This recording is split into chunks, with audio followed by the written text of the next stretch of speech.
Assalamualaikum warahmatullahi wabarakatuh. Kami dari kelompok 5 akan mempresentasikan tentang audit manajemen keuangan yang beranggotakan saya sendiri, Ilham Jaya, nomor absen 11. Ada teman saya, Friska Aninda, nomor absen 10, Melinia Zini, nomor absen 15, dan Rahmania Indraswari, nomor absen 21. Untuk yang pertama, pengertian audit manajemen keuangan. Manajemen keuangan adalah kegiatan merencanakan, mengatur, mengarahkan, dan mengendalikan kegiatan usaha seperti pengadaan dan pemanfaatan dana perusahaan. Kegiatan manajemen keuangan menerapkan prinsip-prinsip manajemen umum untuk mengelola sumber daya keuangan perusahaan. Pengertian lain dari manajemen keuangan adalah perencanaan strategis, pengorganisasian, pengarahan, dan pengendalian usaha keuangan dalam organisasi atau lembaga. Manajemen keuangan memainkan peran penting dalam manajemen fiskal yang mencangkup penerapan prinsip manajemen aset keuangan dalam organisasi. Yang kedua, ruang lingkup manajemen keuangan. Ruang lingkup manajemen keuangan ada 3. Yang pertama, final decision, menentukan keputusan keuangan. Keputusan pendanaan dalam manajemen keuangan berkaitan dengan sumber dana internal maupun eksternal, lengkap dengan cara memperolehnya. Untuk memperoleh pendanaan ini, perusahaan biasanya menerbitkan obligasi, mencari modal tambahan dari utang jangka pendek atau jangka panjang. Untuk ruang lingkup yang kedua ada investment decision atau manajemen keputusan investasi. Pada manajemen keuangan ini merupakan salah satu keputusan penting, yaitu proses penanaman modal pada berbagai aktivitas investasi dengan tujuan memperoleh profit. Yang ketiga ada dividend decision atau keputusan pembagian saham. Ini merupakan langkah manajemen berkaitan dengan pengelolaan aset secara efektif dan efisien sesuai dengan tujuan dari manajemen dan perusahaan. Di sini saya akan menjelaskan terkait tujuan audit manajemen keuangan. Yang pertama, untuk menilai dan ketepatan strategi dan kebijakan keuangan yang telah ditetapkan oleh perusahaan, baik kebijakan investasi, operasi maupun kebijakan pendanaan. Dan yang kedua, untuk menilai dokumentasi peraturan pemantauan dan pelaporan manajemen keuangan perusahaan apakah telah memadai sebagai elemen penting dalam kerangka kerja manajemen keuangan termasuk perencanaan.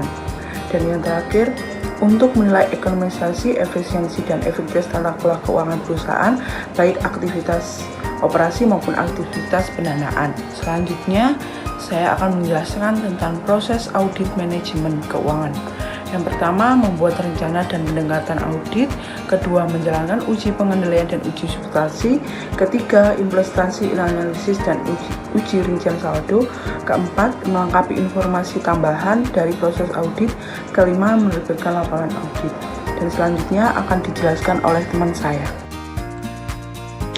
Selanjutnya yaitu kemungkinan fraud dalam audit manajemen keuangan. Fraud sendiri adalah tindakan penipuan ataupun kecurangan yang sengaja dilakukan untuk merugikan pihak lain, termasuk juga dalam konteks audit manajemen keuangan. Auditor berperan penuh untuk mendeteksi potensi kecurangan selama proses audit. Berikut beberapa kemungkinan fraud dalam audit manajemen keuangan. Yang pertama, kecurangan dalam penyajian laporan keuangan. Ini mungkin melibatkan manipulasi angka-angka dalam laporan keuangan untuk mengesankan para pemegang saham, investor, ataupun pihak berkepentingan lainnya. Kecurangan ini dapat berupa overstatement ataupun understatement pendapatan, aset, utang, ataupun liabilitas. Yang kedua yaitu penyalahgunaan aset. Kecurangan ini terjadi ketika aset perusahaan digunakan untuk kepentingan pribadi ataupun untuk tujuan yang tidak sah. Contohnya seperti pencurian aset, penggunaan dana perusahaan untuk keperluan pribadi, ataupun manipulasi stok. Yang ketiga yaitu korupsi. Korupsi bisa melibatkan tindakan-tindakan penyuapan ataupun suap dalam perusahaan. Hal ini dapat melibatkan pegawai yang menerima ataupun memberikan suap kepada pihak luar atau pihak dalam untuk mempengaruhi keputusan yang merugikan perusahaan. Yang keempat yaitu karyawan yang tidak memahami visi dan misi dalam perusahaan. Ini bisa mencakup ketidakpatuhan terhadap kebijakan perusahaan, kurangnya ketaatan terhadap etika bisnis, ataupun kesalahan yang mungkin terjadi karena kurang. Selanjutnya, saya akan menjelaskan tentang contoh kasus audit manajemen keuangan. Pada kelompok kami akan mengambil contoh kasus yaitu polemik laporan keuangan Garuda Indonesia. Perusahaan maskapai nasional Indonesia, Garuda Indonesia, tersandung skandal laporan keuangan pada tahun 2019 lalu. Pasalnya, Garuda Indonesia berhasil membukukan laba bersih setelah merugi pada kuartal sebelumnya, yaitu tahun 2018. Keganjalan ini menimbulkan polemik bagi Garuda Indonesia.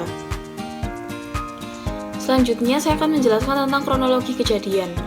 Pada tanggal 1 April 2019, laporan keuangan 2018 Garuda Indonesia diserahkan ke BEI. Garuda Indonesia berhasil mencetak laba sebesar 5,01 juta US dollar. Pada tanggal 24 April 2019, di rapat umum pemegang saham Garuda Indonesia, dua komisaris menolak untuk menandatangani laporan keuangan di tahun 2018. Dan Garuda Indonesia seharusnya rugi sebesar 244,95 juta US dollar. Pada tanggal 25 April tahun 2019, saham Garuda Indonesia merosot sebesar 4,4%. Dan pada tanggal 26 April 2019, Komisi 6 DPR membahas kasus laporan keuangan tersebut. Selanjutnya, pada tanggal 28 Juni tahun 2019, OJK memutuskan Garuda Indonesia menyajikan ulang atau restatement laporan keuangannya yang pada tahun 2018 dan Kementerian Keuangan memberikan sanksi kepada auditor. Selanjutnya, dari hasil temuan tersebut didapatkan yang pertama, ada rekayasa keuangan karena piutang dicatat sebagai pendapatan. Yang kedua, akuntan publik itu belum mematuhi standar audit. Dan yang ketiga, belum menerapkan sistem pengendalian mutu. Yang keempat, laporan tidak sesuai prinsip akuntansi yang berlaku umum. Dan yang terakhir, laporan berpotensi memengaruhi opini auditor independen. Selanjutnya, sanksi yang ditetapkan yaitu yang pertama untuk Garuda Indonesia. Garuda Indonesia diharuskan untuk menyajikan ulang laporan keuangan 2018 dan public expose tentang masalahnya. Dan yang kedua, mendapatkan denda total 1,25 miliar.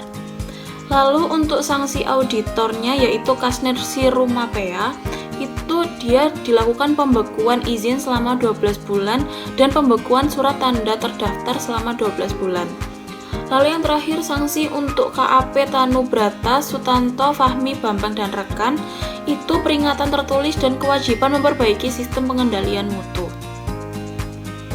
Sekian presentasi dari kelompok kami, kurang lebihnya mohon maaf. Wassalamualaikum warahmatullahi wabarakatuh.